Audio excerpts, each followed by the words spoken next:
नमस्कार. श्री स्वामी समर्थ. श्री स्वामी समर्थ चरणी वंदन करून आजच्या व्हिडिओला सुरुवात करत आहे. आज आपण जाणून घेणार आहोत रथसप्तमीचे महत्त्व. यंदा 2024 16 फेब्रुवारी रोजी रथसप्तमी हा सण आहे. तर माघ शुद्ध सप्तमीला रथसप्तमी असे म्हटले जाते.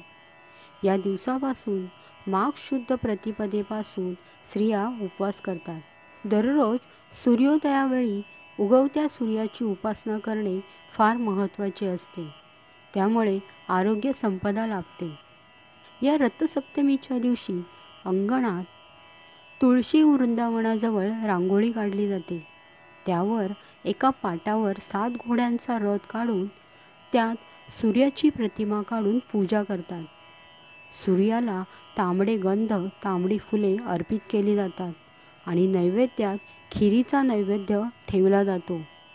आणखी एक महत्त्वाचे म्हणजे या दिवशी अंगणात गोवऱ्या पेटवून त्यावर मातीच्या भांड्यात दूध घालून दूध उतू जाईपर्यंत उकळत ठेवले जाते. तर रथसप्तमी हा सण सूर्याच्या उपासनेचा दिवस असतो. या दिवसाचे व्रत खूप महत्त्वाचे असते. या पूजनाने समृद्धी प्राप्त होते. अदिती आणि कश्यप यांचे पुत्र सूर्यदेव यांचा जन्मदिवस मानला जातो. या दिवशी सूर्याची उपासना पूजा करणे फार महत्त्वाचे असते.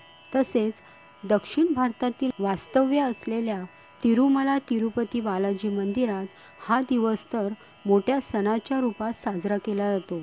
तसेच दक्षिण भारतातील अनेक ठिकाणी काही गावामध्ये रथयात्रा काढली जाते व ब्रह्मोत्सव साजरा केला जातो.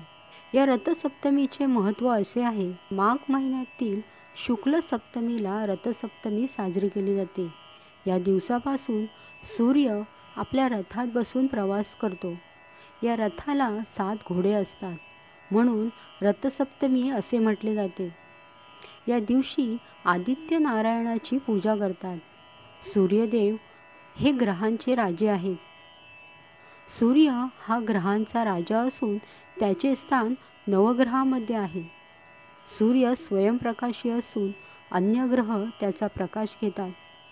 अशा या सूर्यदेवाला देव मानून त्यांच्याप्रती कृतज्ञता व्यक्त करण्याचा दिवस म्हणजेच रथसप्तमी. या रथसप्तमीला सूर्याचा उत्तरायण प्रवास सुरू होतो. सूर्याच्या रथात सूर्यलोक, नक्षत्रलोक, ग्रहलोक, भुवलोक, नागलोक, स्वर्गलोक आणि स्वर्गलोकाजवळील शिवलोक या सप्तलोकांमध्ये भ्रमण करण्याचे सामर्थ्य आहे. रथसप्तमी हा सण सूर्य उत्तरायणात मार्गक्रमण करत असल्याचे सूचक असून उत्तरायण म्हणजे उत्तर दिशेकडून मार्गक्रमण करणे. म्हणून या रथसप्तमीच्या दिवशी सूर्याची उपासना केल्याने आपणास समृद्धी आणि आरोग्य संपदा यांची प्राप्ती होते. म्हणून या दिवशी सूर्याची उपासना पूजा करणे फार महत्त्वाचे असते.